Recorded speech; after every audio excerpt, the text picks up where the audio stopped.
My 4-year-old granddaughter, who was carrying water from the park in a bucket, exclaimed, "I'll give it to Mom." She staggered under the weight, and when I tried to ask what was going on, she brushed my hand away. "No. Hurry, take it to Mom. She's suffering." With lips tightly pressed, she pleaded earnestly. When I rushed to my son's house, I found my daughter-in-law dehydrated inside a home with no electricity or running water. She didn't respond to my calls. "What's happening?" And at the hospital, I learned the astonishing truth. I'm Nancy. I've been living with my somewhat traditional, slightly domineering husband. After turning 60, I started assisting with an after-school program for elementary school kids. I've always loved children, and my husband allowed me to pursue what I enjoyed.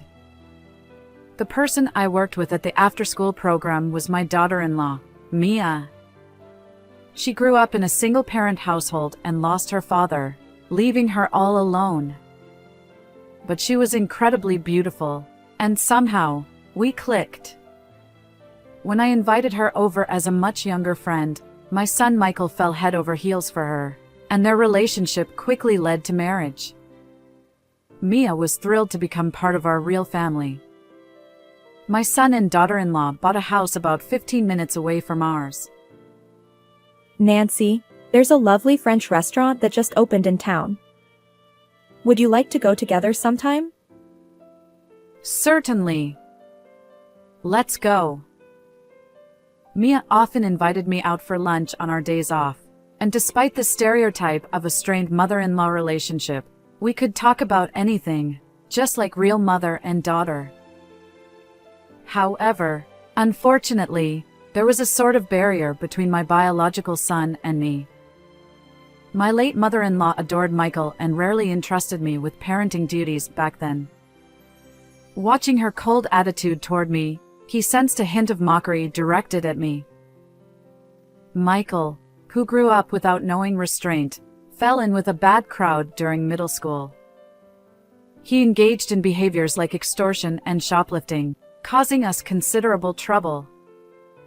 My husband and I were summoned to school and the police station, repeatedly apologizing for his actions. But that's all in the past. As a college student skilled in computers, he even started a successful company.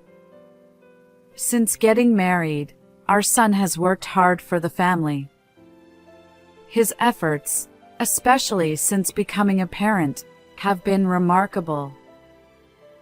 Having someone to protect changes a person. I sighed with relief. Our first grandchild, Sophia, was so endearing that she brought immense joy during her frequent visits. However, about 6 months ago, after my granddaughter turned 4, our interactions abruptly ceased. Mia, my daughter-in-law, stopped coming over, and I grew increasingly worried about her. You rarely visit us lately, but what's going on? I miss you. I apologize. Sophia's kindergarten has many events. I'll visit your place soon. All right, I'll be waiting, I assured her. But despite her words, Mia never came.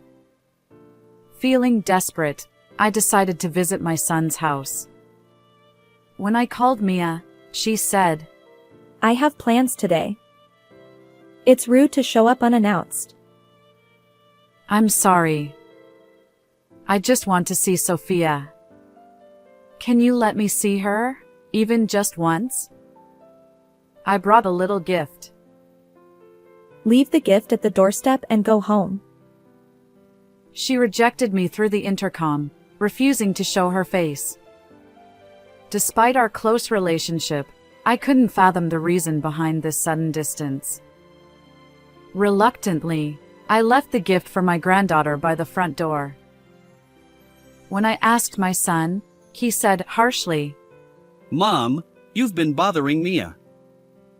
Stay away from her. Tears welled up. What had I done? My husband comforted me, placing his hand on my shoulder. Let's observe quietly for a while. But I still couldn't make sense of it all. About a month later, one day, while I was on my way to go shopping, I saw my granddaughter at the park. I decided to park my car in the park's parking lot and approach her. "Ha? What's going on?" There was Sophia, carrying water from the park's faucet in a bucket. Despite it being summer, she wore winter pants and was soaked from the water bucket. Her legs wobbled, and her complexion was pale. "Are you Sophia? What are you doing?" Oh, Grandma? I'm giving water to Mom. According to her, the water at home had stopped flowing. With vacant eyes, Sophia was determinedly carrying the bucket of water. Understood. Grandma will help Mom. Sophia exclaimed. Really? Hurry, help Mom. Together with my granddaughter, I rushed to my son's house. The front door was unlocked, and as she had said, there was no electricity or running water. "Mia! Where are you?" Sophia led me to a storage area under the stairs. There, my daughter-in-law lay sunken-eyed and dehydrated, her hands and feet bound, blood staining her mouth.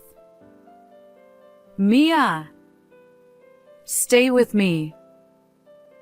No matter how many times I called, my daughter-in-law didn't respond. I immediately called an ambulance. Desperate to inform my son, I tried calling him, but there was no answer. "Sophia, where's Dad?" Dad went somewhere. I should have given Mom water sooner. I'm sorry. Tears welled up in her eyes, and she couldn't share more details. When I contacted my husband, he was shocked but promised to come right away. Despite multiple calls, my son's phone remained unanswered. Finally, I reached his workplace, only to learn he was on a 2-week family vacation overseas. "What's going on?" He wouldn't return for another week, leaving me bewildered. The ambulance arrived, rushing my daughter-in-law to the hospital. Concerned about Sophia's pale complexion, we decided she should be examined too. And a few hours later, my husband and I were guided by a nurse to receive an explanation from the attending physician. Please don't be shocked. The truth is, The doctor revealed a startling fact about my daughter-in-law's condition. Could it be something like that? I questioned, doubting my own ears. Fortunately, our granddaughter Sophia, though malnourished, wasn't in immediate danger. However, my daughter-in-law remained critical. While my husband attended to Sophia, I diligently cared for her. "Mia, I'm here with you. Stay strong. You have Sophia, don't you?" I held her unconscious hand, continuing to reassure her. The next day, we finally managed to reach my son. My husband was with me, so I put the call on speakerphone and explained the situation to Michael. He seemed surprised, but also somewhat disgruntled. Wait, you called an ambulance? Why go to all that trouble? "What? How can you say that? Aren't you worried about Mia's condition?" I just thought it didn't need to be such a big deal. After all, both of them are alive. Michael mumbled something, and I couldn't quite catch the end. Mia is still unconscious. The doctor said if she doesn't wake up soon, they can't guarantee her survival. I informed him. I see. She's still unconscious. Why are you so fixated on that? And where are you, anyway? Despite the life-threatening situation, my son avoided discussing it, which infuriated me. When I asked your workplace, they said you were on a family vacation overseas. Who exactly is your family? His response was defensive. Huh? You called my workplace? This is ridiculous. Michael sighed in exasperation. Listen, Mom, you were probably fooled by Mia. She's a strong-willed woman who avoids household chores and parenting, just playing around. She's the worst wife. Could it be? Mom and Dad are being deceived. She's a terrible wife. That's why I went on a solo trip abroad. His words rushed out, and I felt a sense of unease. But Mia was tied up in the storage room. Something's not right. I insisted. That's probably because a thief broke in, and they both got caught. Since I was away, someone must have broken into the house. His excuses left me feeling unsettled. At that moment, my husband, who had been listening beside me, raised his voice sternly. Your wife's life is in danger. Stop dilly-dallying and come back immediately. Perhaps startled by his tone, my son abruptly hung up, and we couldn't reach him afterward. 5 days later, Michael finally contacted us from the airport. His return was significantly delayed, leaving me exasperated. A few hours later, he entered the hospital room. Seeing Mia lying on the bed with her eyes closed, he gasped in surprise. Is Mia okay? Unfortunately, no, I replied. Poor thing. Michael lowered his head, shoulders trembling. He seemed on the verge of tears, yet there was a hint of relief in his expression. When I showed him a photo of Mia from when I first found her, his complexion changed. The image depicted her bound and bloodied, her mouth injured from biting through Sophia's restraints. Despite her own condition, she had desperately tried to save her daughter. Both of them were tied up. But Mia managed to help Sophia. What do you mean? I recounted how Mia had used her teeth to free Sophia from the restraints, despite her own dire situation. Unbelievable. Michael muttered. His detached tone suggested he wanted to maintain the illusion that only a thief had harmed Mia and Sophia. But I couldn't hold back. Did you do this? His response was defensive. Huh? Why are you suddenly accusing me without evidence? Am I still your son? His face turned crimson, and he berated me angrily. As it turns out, according to the doctor, Mia had bruises all over her body, suggesting she might have suffered for months. Moreover, her malnourished state indicated she hadn't been eating properly. The only person who could have subjected her to such cruelty is her husband, Michael. When I confronted him, he denied any involvement. I don't know. It wasn't me. Besides, since Mia's life is at stake, we can't know the truth. I pressed on. Are you trying to evade responsibility? There's a witness. He scoffed. Huh? Did Sophia say something? Kids have wild imaginations and tell lies. I can't believe it. As I was speechless because my son pretended to know nothing, I heard a loud cry from the bed. Mia declared. I'll testify. Michael stammered. Huh?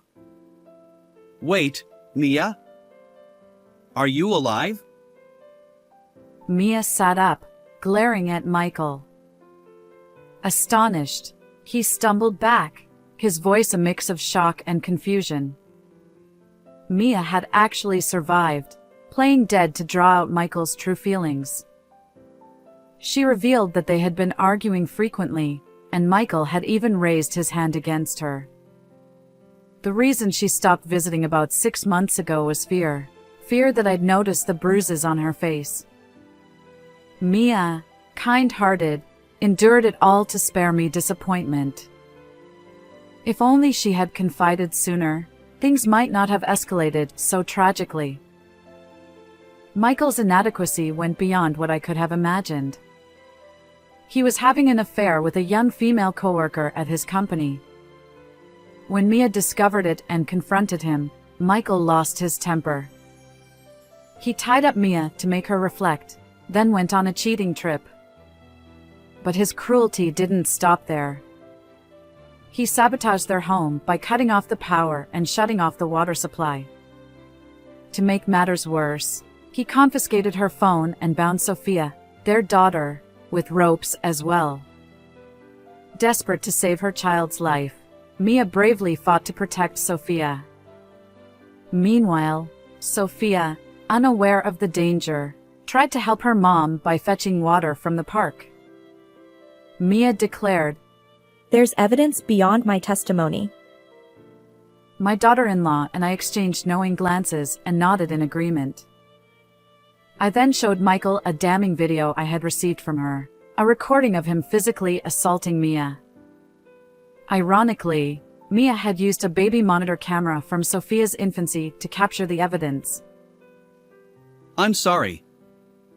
The affair was just a fling. I'll break it off and cherish Mia from now on. Unbelievable. No way. I'm reporting this to the police. Come on. Hey, Mom, ask Mia too. It'd be a problem if your only son got arrested, right? Realizing he couldn't escape, Michael turned to me for help. However, I doubted his sincerity in changing his ways. You've done irreparable harm to Mia and Sophia. Be honest with the police and face the consequences. Huh? Are you really my mom? You won't help me? Frustrated by Michael's anger directed at me, I was left speechless. Thankfully, my husband made the call, and Michael was taken away, wailing, by the police. Afterward, my son and Mia divorced.